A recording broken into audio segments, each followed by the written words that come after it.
பார்த்துருக்கீங்களா யாராச்சும்? இது ஒரு உண்மையா நடந்த கதை. அந்த கதையை வந்து ஒரு படமா எடுத்திருக்காங்க. இப்ப இருக்காரு இல்லைங்களா 14வது தலா இல்லாமா, ஆன்மீக தலைவர்னு சொல்றாங்க இல்லைங்களா, தலா இல்லாமா, அவருடைய சிறு வயது கதை. இந்த கதை வந்து எப்ப ஆரம்பிக்குதுன்னா 1939 2ஆம் உலக போர் ஆரம்பிக்கும் போது ஆரம்பிக்குது. அவர் பிறந்தது 1935 நினைக்கிறேன். அவரோட 9 வயதுல இருந்து 16 வரைக்கும், அதாவது நம்ம இங்க என்ன சொல்றோம், ஒரு சிறு குழந்தையா இருந்து ஒரு முழு உலகத்தை தெரிந்த மனிதனுக்குள்ள அந்த பருவங்கள், அது மாறுற பருவம், அந்த என்ன சொல்ற விடலை பருவம் சொல்லுவோம் இல்லைங்களா, அந்த மாதிரி அந்த பருவங்கள்ல அவருக்கு நடந்த நிகழ்வுகள் தான் இந்த படத்துல எடுத்திருக்காங்க. ஒரு ஜெர்மனியிலிருந்து ஒரு 5000 மைல் தொலைவில் இருக்கிற நங்கபர்பத் அப்படிங்கிற அப்போதைய பழைய பிரிட்டிஷ் இந்தியா, வெள்ளக்கார இந்தியாவில் இருக்கிற ஒரு சிகரத்தை ஏற நினைக்கிற ஒரு மலை ஏற்ற ட்ரக்கிங் அப்படின்னு சொல்றோம் இல்லைங்களா, அந்த ஆர்வமுள்ள ஒரு மனிதரை பற்றிய கதை. அவர் பேரு ஹென்றி ஹேரர். அவர் வந்து ஆஸ்திரேலியாக்காரரு. அப்ப ஜெர்மனியோட இதுல இருக்கும். அவங்க ஒரு குழுவா இணைஞ்சு நங்கபர்பத்தை போய் அடையலாம், நங்கபர்பத்துக்கு மேல போய் மலை உச்சி அடையுங்கிறது அவங்களுடைய நோக்கம். அதெல்லாம் பாத்துங்க. இது வந்து ஒரு யாரு, ஒரு ஐரோப்பியர். அவரு வர்றாரு. அவர் புறப்பட்டு வரும்போது அவங்க மனைவி வந்து கர்ப்பமா இருக்கிறாங்க. ஒரு 4 மாசத்துல அவங்களுக்கு குழந்தை பிறக்க போகுது. இந்த நேரத்துல போகணுமா, நம்ம கலாச்சாரத்துல எல்லாம் ஒரு இது இல்லைங்களா, இந்த மாதிரி இருந்தா மலையேற்றத்தை தவிர்க்க சொல்லுவாங்க, வேணாம்பாங்க. ஏன்னா அது ஒரு வேறு விதமா ஏதாவது நடந்தா அதிர்வுகளை தரும், அது குழந்தைகளுக்கு ஆகாது அப்படிங்கறதுக்காக வேற ஒரு தடையை போட்டு வச்சிருப்பாங்க. அந்த அம்மா சொல்லும், நீ கிளம்பி போனா, அவருக்கு ஒரு ஆண் நண்பர் இருப்பாரு. அந்த அவருக்கு அவர் தான் அவர்கிட்ட சொல்லி என் குடும்பத்தையும் என் மனைவியையும் பிறக்க போற குழந்தை பிறக்கிறவங்க நான் வந்துடுவேன், இல்லை நீ பார்த்துன்னு சொல்லிட்டு கிளம்புவாரு. ஆனா அந்த அம்மா வந்து மனசு ஒத்து போகாது. நீ கிளம்பிட்டீங்கன்னா கிளம்பிட்டதான் அப்படின்றோம், கிளம்பிட்டீங்கன்னா கிளம்பிட்டதான். அதுக்கப்புறம் நம்ம உறவு போயிருன்னு தனியா கூப்பிட்டு சொல்லிடும். குருவா சேர்ந்து போட்டோ எல்லாம் எடுத்துக்கோங்க. நீங்க நிறைய மலையெல்லாம் ஏறிப்பாரு. பெரிய மலையேற்றத்துல ஆர்வமுள்ளவர், சாதனைகள் படைத்தவர். போறாங்க. ஒரு சங்கடத்தோட தான் கிளம்புவாரு. ஏன்னா நம்ம சொல்லிருச்சு, யாரையும் மனைவி என்ன சொல்லிட்டாங்க, நீ கிளம்புனா கிளம்புனதான், நீ திரும்பி வந்தாலும் நானு ஏத்துக்க மாட்டேன்னு சொல்லி முதல்ல கட்டன் ரைட்டான்னு சொல்றாங்க இல்லைங்களா, கட்டாயமா சொல்லிட்டாங்க. அவ்வளவு. அவர் கிளம்புறாரு, இந்தியா வர்றாரு.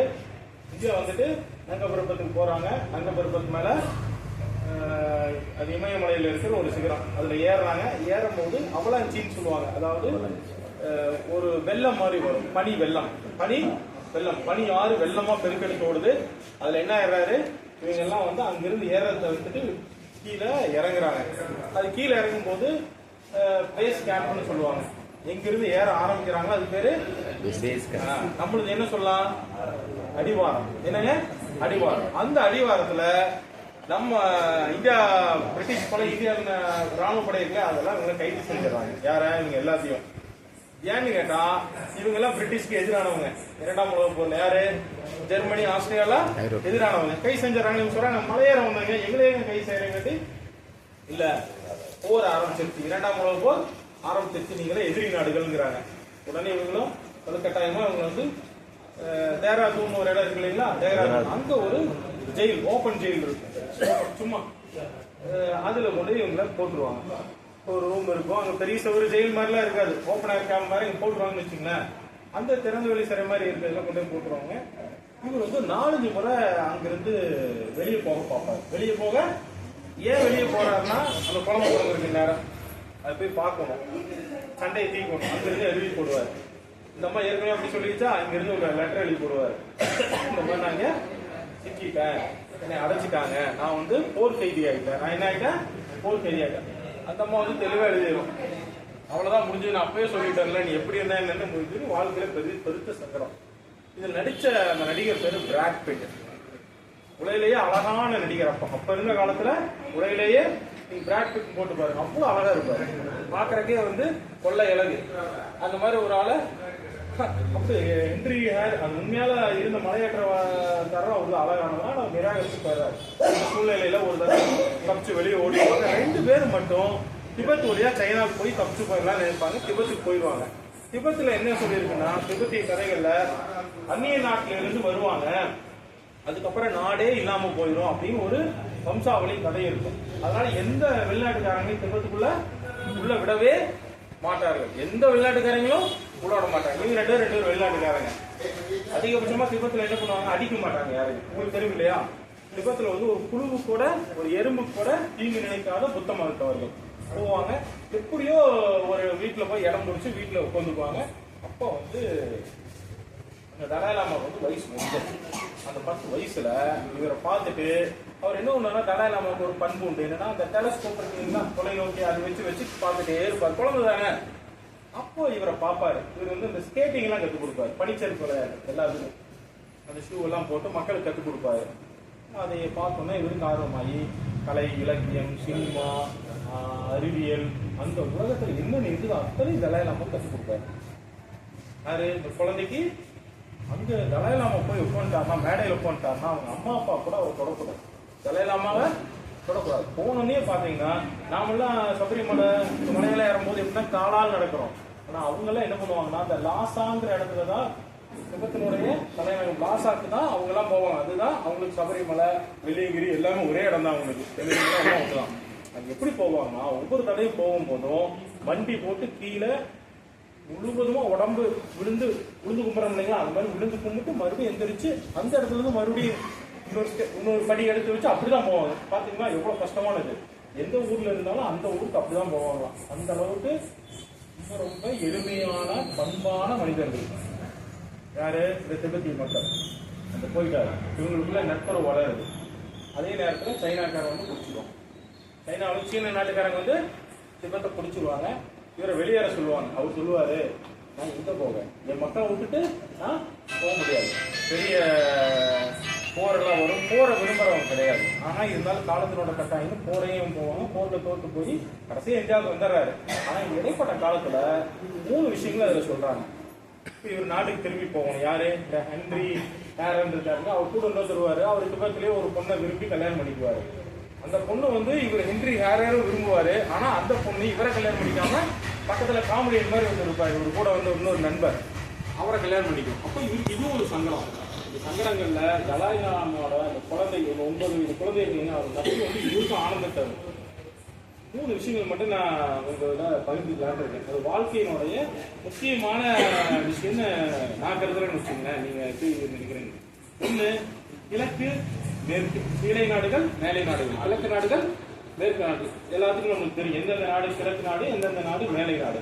அவர் சொல்லுவார் ஒரு இடத்துல, உங்களை பொறுத்த வரைக்கும் ஒரு டெய்லர், ஒரு அம்மா, அந்த நான் சொன்னேன் இல்லைங்களா, ஒரு திபெத்திய பொண்ணை கல்யாணம் பண்ணுவாங்கன்னா அந்த அம்மா ஒரு உடை தைக்கிற தையர் கலைஞர். அந்த அம்மா சொல்லுவோம், உங்களை பொறுத்த வரைக்கும், அதாவது மேற்கத்திய நாடுகளை பொறுத்த வரைக்கும் ஒரு உச்சம், ஒரு சாதனை, ஒரு விருது, இல்லை ஏதோ பெருசா சாதிக்கிறது, இதுதான் உங்களுடைய வாழ்க்கையினுடைய புரிதல், வாழ்க்கையினுடைய நோக்கம். எங்களை பொறுத்த வரைக்கும் கீழே நாடுகள், அதாவது கிழக்கு நாடுகளை பொறுத்த வரைக்கும் இது இந்த பக்கம் அரபு நாடுகள், இந்த பக்கம் இருக்கிற பாகிஸ்தான், இந்தியா, பங்களாதேஷ், ஜப்பானு எல்லாமே பார்த்தீங்கன்னா இந்தியா உட்பட எல்லாருமே நம்மளோட கிழக்கு நாடுகள். உங்களோட புரிதல் என்னன்னா, வாழ்க்கையினோட புரிதல், எங்க ஒரு மனிதன் தன் கண்முனைப்பை, ஈகோன்னு சொல்ல முடியுங்களா, கண்முனைப்பை முழுவதும் ஒழித்து விட்டு, அந்த ஆணவம் அகங்காரம் எல்லாத்தையும் ஒழித்து விட்டு எல்லாரும் ஒண்ணுதான், எல்லாரும் ஒண்ணுதான், யாருமே இழைத்தவர்களும் இல்லை, வலியவர்களுமே எளியவர்களுமே புரிஞ்சுக்கிறோமோ அதுதான் எங்களோட வாழ்க்கையோட புரிதல், வாழ்க்கையோட இலக்கு, வாழ்க்கையை நாங்கள் அடையிறதுக்கு ஒரு ஆப்போசிட். இதுதான் அப்படி. இது ஒரு விஷயம் அதுல சொல்றாங்க. அதே மாதிரி அந்த இவர் வந்து இவ்வளவு கஷ்டத்திலிருந்து திரும்ப போறாரு. அவருக்கு ஒரே நோக்கம் என்னன்னா, அந்த பையன் இருக்காரு, அந்த வயசுல குழந்தை இருக்குல்ல, பிறந்தது பையன், அதை எழுதுவாங்க. அந்த பையன்கிட்ட போய் எப்படியாச்சும் தன்னோட வாரிசு இல்லையா, நம்ம எல்லாருமே என்ன நினைக்கிறோன்னா, நம்மளுக்கு முடியாததை, நம்மளுக்கு நிறைவேறாததை, அல்லது நம்மளால அடைய முடியாத உச்சத்தை வந்து நம்ம வாரிசுக்கு எதிர்பார்க்கணும் இல்லையா, அந்த மாதிரி அவர் வந்து மனசு நினைச்சிருக்காரு. சரி, மனைவி வேணா விடு, நண்பனே கல்யாணம் பண்ணிட்டான். ஆனா அந்த பையனை போய் நம்ம பையனை எடுத்து வளர்க்கணும்னு நினைப்பாரு. அந்த பையன் ஒரு லெட்டர் எழுதுவான் இடையில, நான் உங்களை பார்த்ததே இல்லை, நீங்க எப்படி எனக்கு அப்பா ஆக முடியும், எங்க அப்பா வேற என்ன, ஒரு ஃப்ரெண்டு பேர் எழுதிடுவான். சங்கடத்தை போய் தலாய்லாமா சொல்லுவார். ஆனா இவரு தலாய்லாமாவை பையனா நினைச்சுதான் பழகுவார். ஏன்னா அவரோட வயது ஒரு 35க்கு மேல 40 தொட்டு இருக்கும். தலாய்லாமாவுக்கு ஒரு 10 வயசு. அவருக்கு ஒரு பையன் இருந்தா எப்படி இருக்கும் அப்படின்னு நினைச்சிருப்பாரு. தலாய்லாமா சொல்லுவாரு, அந்த வயசுல நல்லா கவனிச்சுங்க, 7 வருஷம் அவர் கூட இருப்பார் தலாய்லாமா கூட. அந்த 7 வயசுல இடையில சொல்லுவாரு, ஒரு 15-14 வயசு தலாய்லாமா அந்த பையன் என்ன சொல்லுவாருன்னா, நீங்கள் என்னை மகனாகவும் நான் உங்களை தந்தையாகவும் உறவு கொள்வதாக நீங்க நினைக்கிறது அதெல்லாம் கிடையாது. நீங்க ஒரு ஆன்மா, நான் ஒரு ஆன்மா. ஆனா நீ கிளம்பி போங்க, ரெண்டு மாதிரி தான் பழவாங்க. ரெண்டு நீங்க கிளம்பி போங்க. நீங்க எதை விரும்புனீங்களோ அது கிடைக்காது.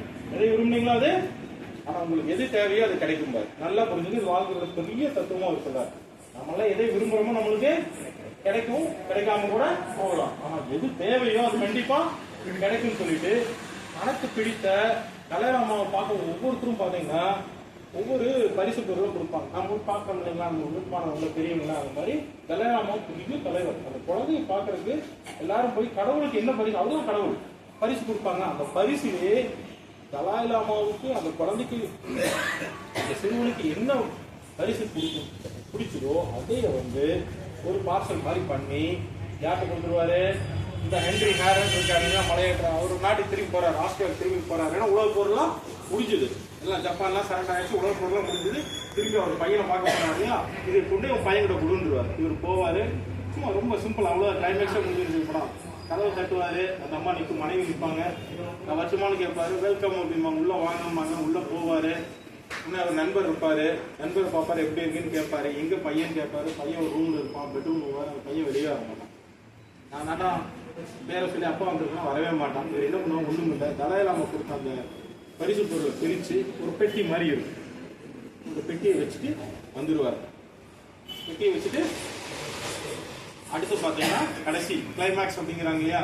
என்னன்னா இது ரெண்டு பேரும் அங்க இருக்க ஒரு மலை மேல ஏறிட்டு இருப்பாங்க. அது அப்பாவும் பையனும் மலை மேல ஏறிட்டு இருப்பாங்க. இவ்வளவுதான் புரிதல். இது ஒரு அழகான படம். இதெல்லாம் நம்ம நிறைய மேற்கத்திய படங்களை பார்க்கறதில்ல. இது நம்மளுக்கு கிடைக்கிற செய்தியும் இதுதான், இது உண்மையா நடந்தது. இன்னைக்குமே தன்னுடைய குருவாவோ நண்பனாவோ எப்படி கண்ணன் பாட்டில் பாரதியார் எழுதியிருப்பாரு பாத்தீங்களா, கண்ணனின் தோழன், கண்ணனின் சீரன், கண்ணனின் அரசன், கண்ணனின் காதலன், கண்ணனின் காதலி அப்படின்னு வரிசை எழுதியிருப்பாரு பாத்தீங்களா. இந்த மாதிரி எல்லா விதமாகவும் தலாயிலாமுக்கு அமைந்த ஒரு ஹென்றி ஹேரன்ங்கிற மலையேற்றத்தையே ஆன்மாவா தேடலா கொண்டு இருக்க ஒரு கதை, உறவு. இந்த விஷயத்துல நம்மளோட இப்பதான் நம்ம என்ன புரிஞ்சுக்கிறோம்னா, நம்ம வேற அவங்க வேற. நம்ம அடியாளத்துல இன்னைக்கு கருந்துகளை இன்னைக்கு பொருணை, நான் ஒரு விஷயத்தோட முடிச்சுக்கிறேன். பொருணை நாகரிகம் இன்னைக்கு சிந்து சமூக நாகரிகத்தை விட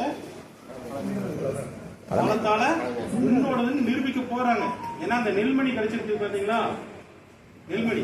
அந்த நெல்மணி கார்பன் டேட்டிங் அமெரிக்கா கண்டுபிடிச்சிருக்காங்க. நீங்களாம் கண்டுக்க தேவையில்லை, அமெரிக்கால கண்டுபிடிச்சிட்டாங்க கார்பன் டேட்டிங்ல. இது 5000 வருஷம் முந்தைய மாதிரி இருக்குது அப்படின்னு ஏற்கனவே நம்மளுடைய ஆதிச்சநல்லூர் அங்க இப்ப சிவகலையில் கிடைச்சிருக்கிறது. இந்த மாதிரி நாம எல்லோரும் கொடுத்து வைத்தவர்கள். அது நீங்க நெல்லையில பிறந்திருந்தீங்கன்னா உங்களுக்கு இன்னுமே பெருமையா நீங்க சாலர் தூக்கிட்டு சொல்லிக்கலாம். கீழடி இல்ல, சிந்து சமவெளி இல்ல, அகப்பா இல்ல, எல்லாத்துக்கும் மேல போயிட்டு இருக்கோம். இது இறைவனருள். நம்ம இந்த உங்களோட சேர்ந்து ஐயா கேட்டாரு, கிளம்பிட்டாரு, கேட்டாரு நீங்க இந்த ஊரா அப்படின்னு கேட்டாரு. கொஞ்சம் சங்கடமா இருந்துச்சு. இந்த ஊர் இல்லைங்க, நான் வெளியூர் தான், கோயம்புத்தூர் தான். இருந்தாலும் நான் புகுந்த வீடு மாதிரி கிடைச்ச மாதிரி நானும் நினைச்சுக்கிறேன் அப்படின்னு சொல்லிட்டு எனக்கு வாய்ப்பு கொடுத்தேன். சார் பத்தி சொல்ல விரும்பல, சாரும் அந்த விருது இன்னைக்கு பாராட்டுக்காக வந்திருக்காரு.